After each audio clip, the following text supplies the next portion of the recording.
안녕하세요. 자, 오늘은 영어 교육 방법에 대해서 잠깐 생각을 나눠볼까 해요. 자, 요즘은 외국인들이 우리나라에 거주하면서 자신의 삶을 유튜브로 이렇게 나누고 하는 유튜버들을 종종 보게 되는데요. 그들이 우리나라에 온 지 1년 내지 2년 정도 됐는데 의사소통하는데 크게 어려움이 없는 모습들을 보면서 저는 조금 살짝 놀랐었어요. 과연 우리나라 아이들도 저렇게 1, 2년 외국에 거주하면 저렇게 될 수 있을까? 뭐 그런 생각들도 좀 해봤고요. 또 우리나라 교육상 그 영어 교육에 많은 시간을 투자하는데도 왜 우리는 저 정도의 프로덕트도 나오지 않을까? 그런 고민들도 한번 해봤고요. 혹시 우리나라 교육 방법에 문제가 있는 것은 아닌가? 뭔가 변화가 필요한 것은 아닌가? 그런 생각들을 많이 하게 되었던 것 같아요. 그러던 와중에 한 책을 보다가 이런 문장을 발견했거든요. 영어는 접하는 방식이 문제다라고 기록이 되어 있었어요. 물론 여러 가지 필요한 요소들이 있어요. 영어를 함에 있어서 뭐 임계치도 필요하고 여러 가지가 필요한데 그보다 더 우선순위가 되는 것이 영어를 접하는 방식에 문제가 있다는 거죠. 그런데도 기존의 어머님들은 당신이 배워 오셨던 당신이 이전에 배웠던 그 방법을 많이 이제 고수하시는 것 같은 그런 느낌이 좀 드는데요. 어머님들이 자녀들의 영어 성공을 위해서 어, 가장 많이 변화를 주는 방법, 가장 많이 개선하는 방법이 무엇일까요? 대체적으로 좀 더 일찍 시작하는 건 것 같아요. 그래서 지금 그 영어가 조기 교육이 돼가지고 거의 유치원에서도 유치원까지 지금 내려온 상황인 것 같거든요. 그런데 그것이 유일한 방법은 아니에요. 영어를 일찍 시작한다고 다 성공하고 성공할 확률이 높은 것도 아니에요. 예를 들어서 3살짜리가 1년치 공부한 양하고요. 7살짜리가 1년치 공부한 양이 같을까요, 다를까요? 달라요. 그러니까 사실 뭐 3살, 4살 때 1년치 공부한 2년치 공부한 거를 7살 때 1년치 해도 따라낼 수 있어요. 그래서 그거는 집중도에도 문제가 될 수 있기 때문에 무조건 일찍 시작하는 것만이 유일한 방법은 아니다라는 말씀을 저는 드리고 싶은 거거든요. 그래서 그 방법 말고 우리가 또 다른 변화를 주고 개선을 해야 되는 방법들이 뭐가 있는지 그것이 더 중요하다라는 말씀을 좀 오늘 드리고 싶네요. 자, 그럼 천천히 하나하나 생각해 볼까요? 영어를 학습하는 방법에 있어서는요, 영어를 공부하는 방법에 있어서는 크게 두 가지가 있는데요. 네, 우리가 지난번에 살펴봤던 학습이라는 것과 습득이라는 것이 있다라고 말씀을 드렸었죠. 이렇게 나누는 방법은 뇌의 활동에 따라서 이렇게 나눠진다고 했었어요. 보통 12세 이전 초등학생 때는요, 보통 아이들이 외국어로 받아들이지 않고 모국어 배우듯이 그렇게 뇌의 활동들이 양쪽이 관여해서 모국어 받아들이듯이 그렇게 습득의 방법을 사용한다는 거예요. 그런데 12세가 지나고 나면 이제 더 이상 모국어처럼 습득하는 방법은 쓰지 않고 성인처럼 학습에 의해서 누군가가 누구한테 배우는 방식으로 그리고 기억하고 암기하고 이런 방식에 의해서 습득을 한다는 거죠. 이것은 우리가 이제 뇌의 활동의 기초에서 나눈 거죠. 12세 이전 초등학생 때는 주로 모국어처럼 그냥 습득한다는 거예요. 모국어든 뭐 구별하지 않는다는 거죠. 외국어든 그냥 모국어 습득하는 방식과 동일한 방식을 사용하는 것이고요. 그 이후에는 그 방법을 쓰지 않는다는 거죠. 그때는 정말 그 외국어처럼 습득 아니 학습 누군가의 가르침에 의해서 배움을 받는다라고 이렇게 이해를 하시면 될 것 같아요. 이게 이제 예를 딱 우리가 쉽게 사례를 찾을 수 있는 경우가 한 가정이 이민을 간 경우를 한번 생각해 볼까요? 그 경우에 갔을 때 부모님도 가시고 자녀도 갔다고 치죠. 자녀가 초등학생 이전이라면 그 아이는 그 문화의 언어의 문화권의 언어를 배우지요. 그쵸? 모국어 배우듯이 배워요. 집에서는 모국어 엄마하고 쓰고 학교에 가서는 그 영어를 배우겠죠. 그런데 어른은 그게 되지 않죠. 어른은 직장 생활을 하더라도 언어를 습득하지 않습니다.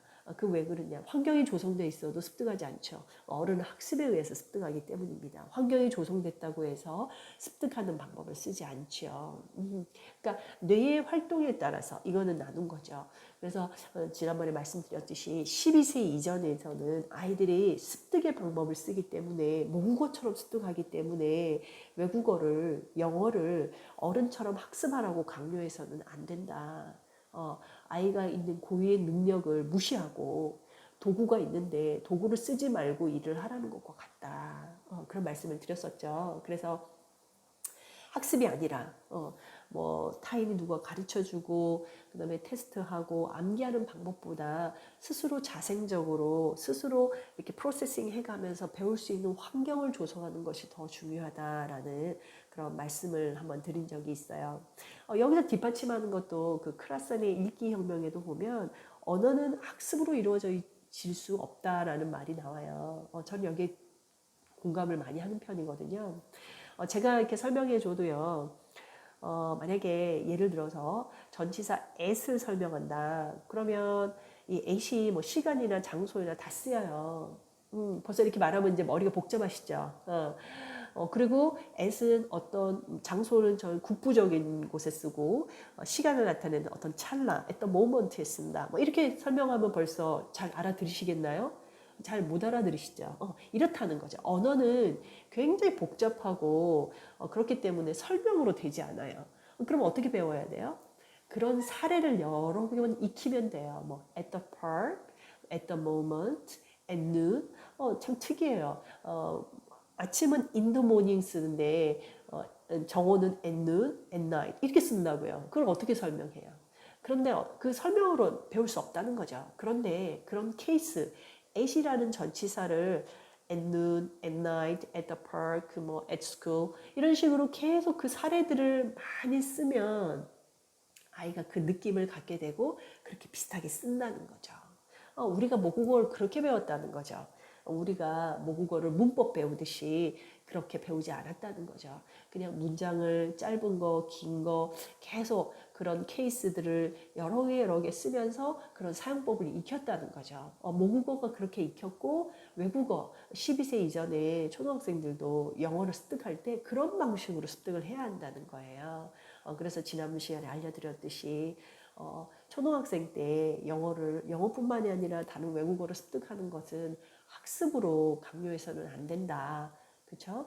모국어 습득하는 환경처럼 비슷하게 열어줘서 본인이 스스로 프로세싱하고 처리하고 그 많은 사례들을 접할 수 있도록 환경을 조성해 주는 것이 아주 중요하다. 이런 말씀을 드렸었어요. 네. 그리고 이제 이 이외에도요, 아까 이제 말씀드린 대로 영어는 이제 이렇게 환경을 조성해 가지만 또 이 영어를 그 배워나가는 속도를 그 증가시키는 가속도의 법칙들이 있어요. 그러니까 쉽게 얘기하면 여러 요인들이 또 부합돼서 이 영어를 속도를 빨리 내게 하는 가속도의 법칙을 일으키는 것들이 또 있거든요. 그 중에 하나가 한글 독서예요. 모국어가 언어 능력이 독해 능력이 많이 발달한 애들이 영어도 굉장히 빨리 습득합니다. 예를 들어서 지난번에 한번 말씀드린 적이 있는데 영어에는 별로 노출이 안 돼 있었는데 한글 독서에 노출이 많이 된 아이들이 정보 처리 속도가 빨라요. 처음에 입력될 때 영어 문자가 영어라는 것 뿐이지 그 내용이나 정보 처리하는 방법은 이미 여러 번 이제 처리를 하다 보니까 얘는 거의 뭐 8차선, 10차선 도로인 거예요. 정보를 처리하는 양이. 그러니까 뭐 2차선 도로 아이들보다는 정보 처리량이 굉장히 빠르고 많다는 거죠. 그런 아이들이 영어 속도도 빨라집니다. 그런 것들을 이제 저는 가속도의 법칙이라고 하거든요. 또 한 예로는 영어를 매일매일 하는 아이들이 확실히 잘하죠. 지속성이죠. 그런 습관, 이런 것들이 되어 있는 아이들이 또한 영어를 잘합니다.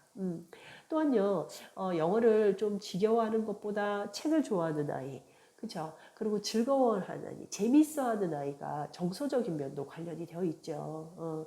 또 중요한 거는 쉽게 이제 얘기를 하면 영어 같은 경우는 보통 5가지 영역을 보통 말을 많이 하잖아요. 듣기, 읽기, 말하기, 쓰기, 뭐 복화, 뭐 GR, 뭐 이런 식으로도 나누기도 하는데요. 그 여러 가지 5가지, 6가지 영역을 처음부터 다 끌고 가는 경우도 있어요. 사실은 우리 대표적으로 다 그렇게 하죠. 뭐 학원에 보면 듣기 책, 말하기 책, 뭐 읽기 쓰기, 뭐 복화, 뭐 이렇게 다 하는 경우가 많죠. 뭐 5가지까지는 아니더라도 뭐 2, 3개는 보통 같이 하니까요. 그런 경우가 많죠. 이제 초반기부터 그렇게 가는 방법도 있고요. 또 다른 방법을 쓸 수도 있죠. 저는 좀 다른 방법을 쓰기를 권장을 하는데, 처음에는 저는 듣기가 많이 탄탄히 돼 있었으면 좋겠어요. 듣기가 많이 돼 있는 상태에서 읽기를 시작한다거나, 또 읽기가 좀 충분히 이루어진 상태에서 말하기를 한다거나, 쓰기를 한다거나, 쉽게 얘기하면 블럭으로 얘기하면 하나씩 쌓아 올리는 경우가 저는 더 효과적이라고 이제 생각을 하거든요. 그건 또 기회가 되면 다음번에 말씀을 한번 드리도록 하고요. 이렇게 쉽게 얘기하면 영어의 5가지 영역을 블럭 5개를 동시에 끌고 갈 것이냐, 아니면은 블럭 하나를 쌓고 그 위에 또 하나를 쌓고 이렇게 하나씩 하나씩 위로 쌓아 올릴 것이냐, 이런 방법들이 어느 것이 더 효과적이냐, 이런 효과적이고 효율적인 방법들도 있다는 거예요. 그래서 영어가 굉장히 복합적인 것 같아요. 그 이유가 인간 자체가 굉장히 복합적이고요. 그리고 인간이라는 자체가 정서적인 면도 있고 개인에 따라서 언어 능력도 있고 그렇죠. 또 연령이라는 것도 있고 여러 가지 문화적 배경도 있고 이렇기 때문에 그런 것들이 복합되어 있는 언어를 배우는 일이기 때문에 아주 복합체이기 때문에 여러 가지 요소들이 결합되어 있는 것 같거든요. 근데 여하튼 오늘 말씀드리고 싶은 것들을 한번 정리해 보도록 할게요.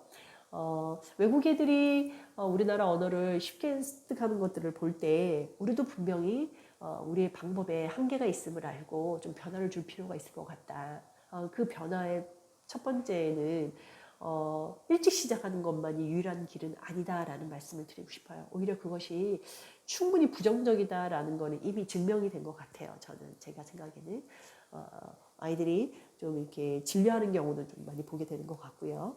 오히려 아이들이 영어를 좀 쉽고 산뜻하게 만날 수 있는 기회가 있었으면 좋겠다라는 것이 제 바람이기도 하기 때문에 무조건 조기 교육만이 유일한 길은 아니다라는 말씀을 좀 드리고 싶고요. 두 번째는 접하는 방식을 우리가 좀 변화를 줬으면 좋겠다라는 거예요. 그게 말씀드린 대로 학습, 초등학생들은 뇌 활동이 학습이 아닌 습득에서 이루어진다는 거죠. 모국어처럼 이루어지니까 그 방법을 존중해 줬으면 좋겠다라는 거예요. 이미 아이가 가지고 있는 능력을 충분히 활용할 수 있는 그런 환경을 조성해서 모국어처럼 습득할 수 있는 그런 기회들을 열어줬으면 좋겠다는 거죠. 그래서 또 말씀드린 게 언어라는 것이 굉장히 복합 덩어리이기 때문에 그 학습에 의해서 하나하나 설명으로서 이루어질 수 없다는 거죠. 우리가 모국어에서 많은 케이스들을 접한 것처럼 외국어도 그렇게 환경을 좀 변화시킬 필요가 있다는 것과 아까 가속도의 법칙, 영어 학습을 좀 영어 이렇게 학습이라고 하면 영어를 배움에 있어서 속도를 올려주는 요인들이 있다는 거예요. 영어만 관련돼 있지 않고요. 영어를 배우는 데 있어서 속도를 올려주는 게 그 튼튼한 그 기둥이 되는 것이 바로 학물 독서예요. 언어력이라는 거죠. 독해 능력이라는 거죠. 그것과 또 사고력이 다 같은 말인데 여하튼 그런 쪽도 많이 관련이 되어 있다는 것과 또 그다음에 습관이라는 부분, 지속적으로 할 수 있는 그 습관이 영어를 굉장히 잘할 수 있도록 또 뒷받침해 준다는 거고요.